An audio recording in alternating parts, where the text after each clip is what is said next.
Romans, Judea was a backwater province at the end of the world, full of hillbillies and other undesirables.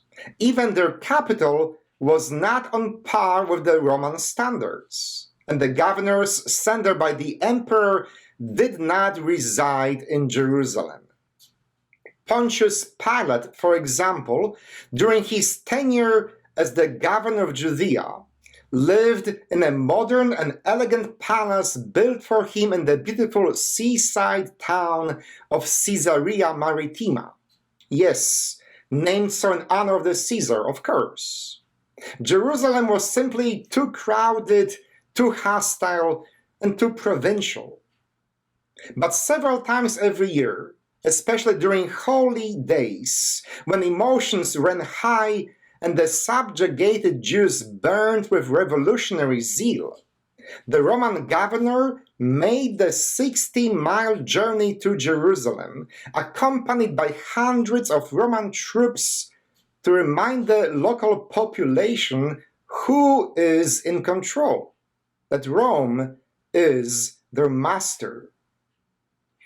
Traditionally, Pilate paraded into Jerusalem on the first day of the Passover week, entering the West Gate, the main city gate, with hundreds of chariots, horses, and foot soldiers, all dressed for battle and armed with swords and spears. Rome's authority would not be questioned. That was the message. The majesty with which Pilate enters the front door of the city was meant to inspire awe and fear, respect and obedience. Meanwhile, at the east gate, the back gate to the city, another entrance procession was taking place. It was actually a subversive act, much more a protest than a parade. According to New Testament scholars Marcus Borg and John Dominic Crossan, the so-called triumphal entry of Jesus was an act of intentional protest. Jesus was not the passive recipient of some impromptu adoration on Palm Sunday. Even if worship happened along the way, it was not the point. Rather, Jesus' parade by donkey was a staged joke. It was an act of political theater, an anti-imperial demonstration designed to mock the obscene pomp and circumstance of Rome. As Pilate clanged and crashed his imperial way into Jerusalem from the west, Jesus approached from the east, looking by contrast ragtag and absurd. His was the procession of the ridiculous, the powerless, and the explicitly vulnerable. Jesus brings peace, while Pilate brings a sword. 2,000 years later, we are not that far away from Jerusalem on that original Palm Sunday. Empires continue to kill their own people in order to maintain power.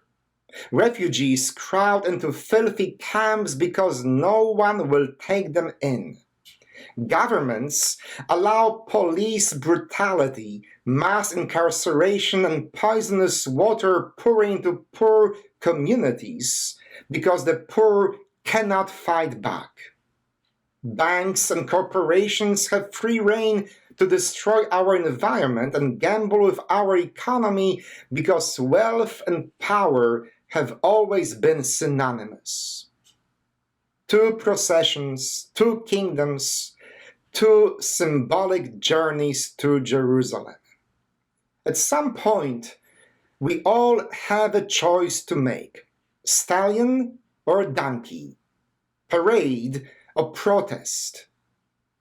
We are called to be disciples, standing for what Jesus stood for, welcoming the stranger, healing the sick, making people whole again. This is Jesus' path, to the back gate and on to the cross. Fortunately, it's also the path to resurrection. Amen. Thank you for watching and happy Palm Sunday. I pray we all will have a truly blessed Holy Week this year. If you enjoyed this 5-minute sermon, please click on the like symbol below this video. Make sure that you subscribe to my YouTube channel and perhaps even share the link with your friends and neighbors.